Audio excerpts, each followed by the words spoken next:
Alrighty, folks, you and I both know finding and or creating deals out of the MLS is hard. It's not impossible. It's just hard. What if we could talk to somebody who has a superpower of attracting off-market deals? He goes direct to seller. Folks, that is Adrian Hernandez. That is his superpower.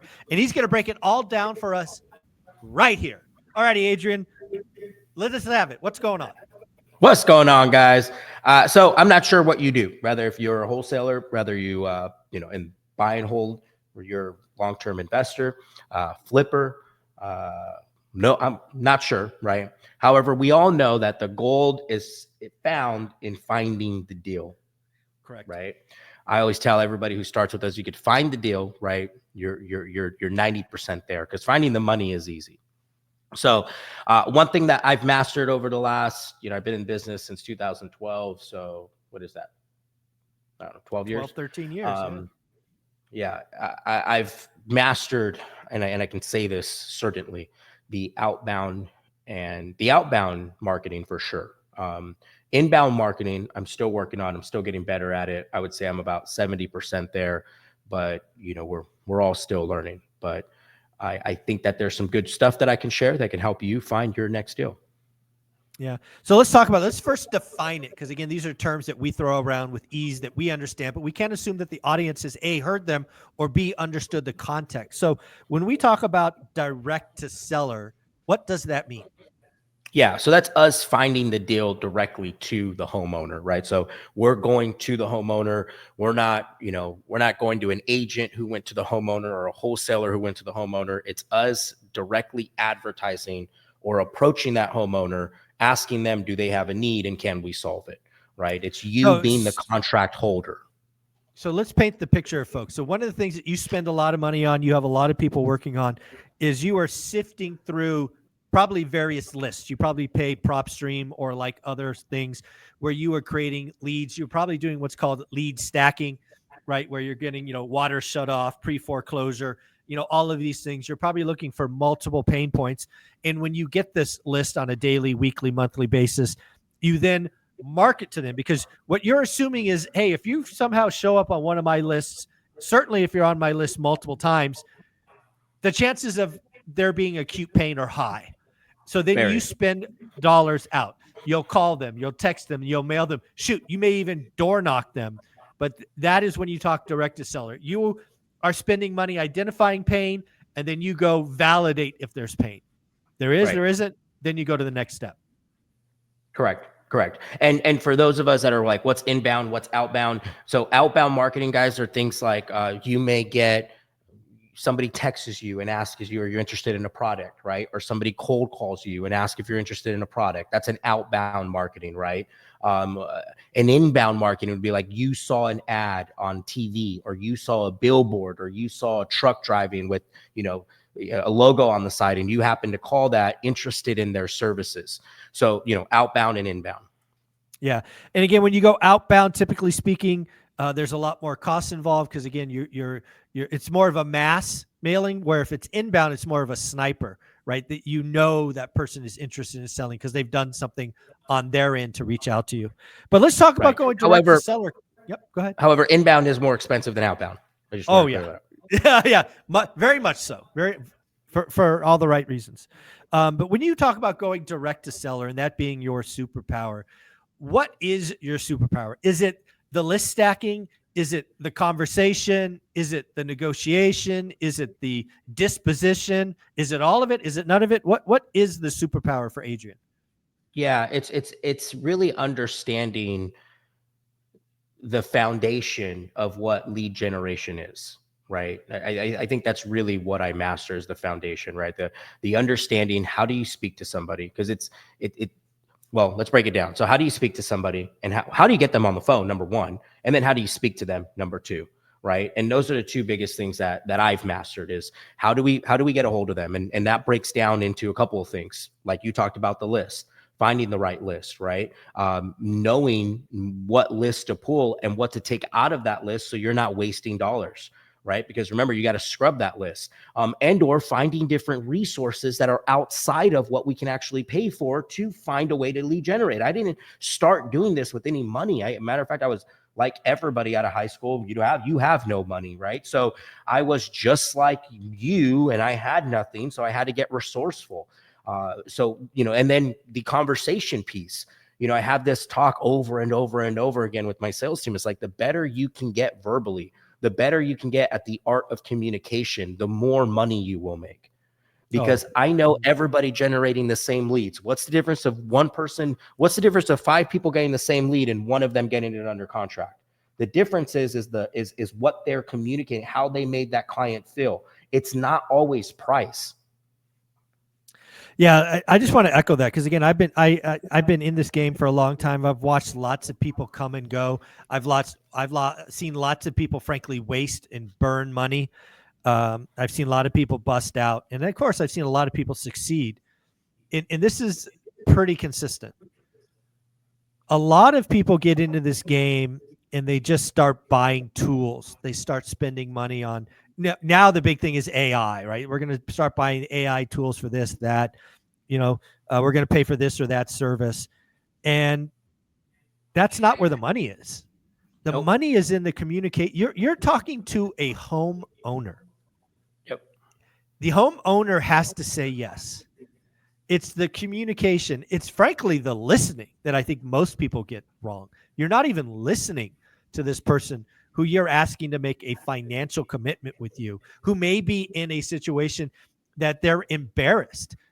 You may know stuff that they don't know. How many times have I talked to clients or folks that don't even know how bad it is, right? Exactly. They didn't know that their code enforcement has penalties and interest that are accruing, and their $300 bill that they got 6 months ago is now $5,000 because they didn't do anything, right? Exactly. So Exactly. most people that I've seen bust out rely on tech, and the people that I've seen win rely on communication and just getting better at talking to people. And what I hear you saying here is those that seem to bust out are always chasing what's new, what's shiny, and then those that stay, it's what we've been doing forever. It's the basics, just forever. Am I hearing that correctly? Well, yeah, I think I think you're onto something. But again, the people at the first part, the chasing the shiny object, is they never. It's like a plant. They never let the roots grow, right? You got to let the root. You can't change every 90 days, because you said in previous videos, it's a cash conversion that could be as high as 6 months. And if you're and out of something in 3 months, you don't give it a chance to grow. You just rip it out of the ground and throw the money away. The people that win understand the roots are communication. It doesn't matter if AI solves all of if AI produced a list of 100 perfect leads because it lead scraped the entire internet, most of you won't be able to close because you don't talk to anybody. Right. It's so good. Crazy. So good. So good. I couldn't agree more. Agree more. And it's the reason you're right. I mean, I'm looking at everybody that was like crushing it 2 years ago, 3 years ago, that I don't really see anymore. No, they're gone. They bust out because they thought the tools were the answer, and it's not. Right. You got to get, dude. I mean, I own a couple of pieces of real estate, and the people that are still reaching out to me, let's talk price. Let's talk. They're not treating me as an owner. You're being disrespectful. You don't know anything about me, and you're coming in. So right to the block file. Right. Just it's wild that people don't understand that communications. You're going to get paid, like you said, getting better at talking. Right. If I'm running a team, we're having weekly workshops, and I would do something crazy. One of the things I did back as a sales guy for software is a lot of people in my situation would practice the pitch. Right. Because again, there was a way to do a first call demo. There was a second call demo, and it just became frankly boring and monotonous. So what I've challenged my sales teams in the past is I've done this on multiple occasions. So we get into our QBR, quarterly business review, and I say, all of you are going to give me a sometimes 5, sometimes 15-minute presentation, and I would pick wild ass topics: World War II, the Wright brothers, I want to pick something that you are uncomfortable with, and I'm going to give you 2 hours to prepare.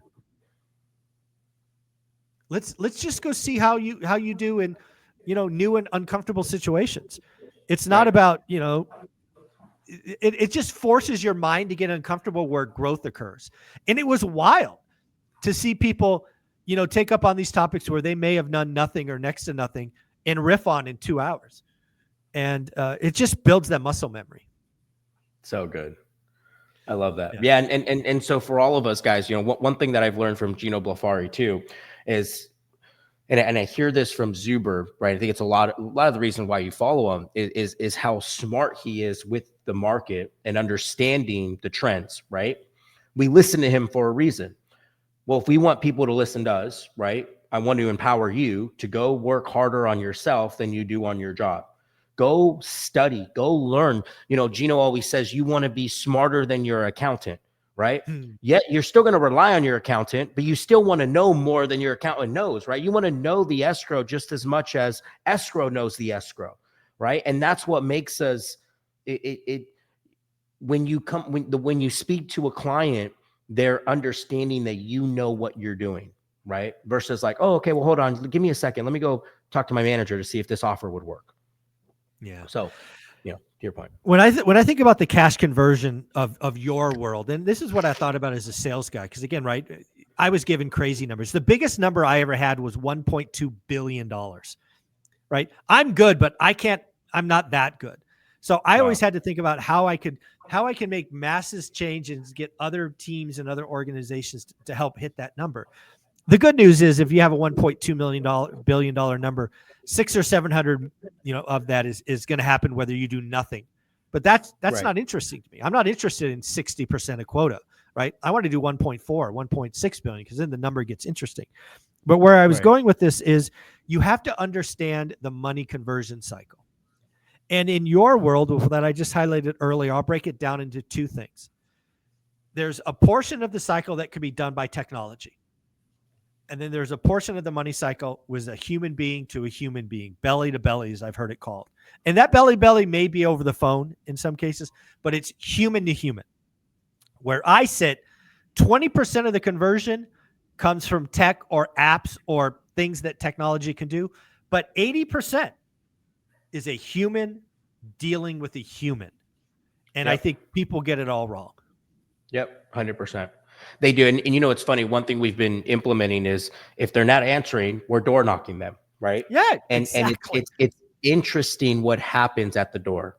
It's interesting the conversation that, one of our guys, Andrew, it's interesting the conversation he has, right? They're apologizing. Oh, I'm so sorry. I've been super busy, but glad you came by, right? But how many of us are going to take that extra step to drive 45 minutes to go door knock, right? It's gotten too comfortable, Zuber. Since COVID, it's gotten too comfortable. Guys, I hope you took this last bit. I would put significant money down that your best conversions in 2025 is going to be from door knocking. If I had marketing dollars, I would get an extra door knocker. Why? Because no one else is doing it. They're relying on technology. They're putting them in some kind of robo dialer or, mailing thing. And they're just hoping for them to call back. Get off your ass, go drive there, door knock. Oh, by the way, when you're there, drive around the neighborhood, see what else is going on. Yep. Right. One thing I learned from Mike Ferry, and I do it every time. If I'm ever door knocking a house, and I still door knock houses till this day. If there's a house that I want, I'm door knocking that damn house. I knock 5 doors to the right, 5 doors to the left, and 10 doors across the street. Because typically when one house sells or is going to sell, there's usually 1 or 2 that will sell right next to it. Right. So make use of your guys' time, right? Not only that, but I want you to really look at and do a time audit of how busy are you really throughout the day? Like do a time audit. They're the best thing you can do is take a piece of paper and every 30 minutes, write down what you did. And if you scrolled on IG, just write down, scrolled on IG, right? There's nothing wrong with that. If you did nothing and you stared off into the abyss, write down, stared off into the abyss. I don't care what you did, just write it down. And then at the end of the day, I want you to realize, calculate how productive were you really? And I guarantee you a lot of those hours can go to the doors where you're going to turn those hours into money. There you got to get your ass up. Yep. Yep. And this is why it is a superpower, because you understand the 80-20 rule. 80%, you've got to hone, you got to practice on talking to people, and you don't have to rely on the technology. That's why you're going to bust out. That's why folks that do tech are going to bust out. So Thatch Nguyen says this. It's a quote, right? You guys have all heard this quote.